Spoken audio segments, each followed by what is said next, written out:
म्हणा सीताराम म्हणा आत्माराम म्हणा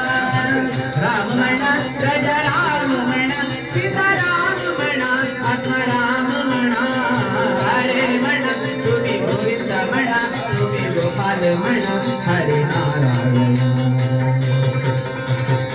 श्याम म्हणा घनश्याम म्हणा मेघ श्याम म्हणा राधे श्याम म्हणा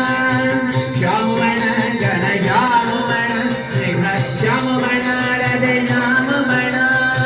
श्याम म्हणा घनश्याम म्हणा मेघ श्याम म्हणा राधे श्याम म्हणा श्याम म्हणा घनश्याम म्हणा मेघ श्याम म्हणा राधे श्याम म्हणा हरे म्हणा तुम्ही गोविंद म्हणा तुम्ही गोपाल म्हणा हरे नारायण हरे म्हणा तुम्ही गोविंद म्हणा तुम्ही गोपाल म्हणा हरे नारायण हरे नारायण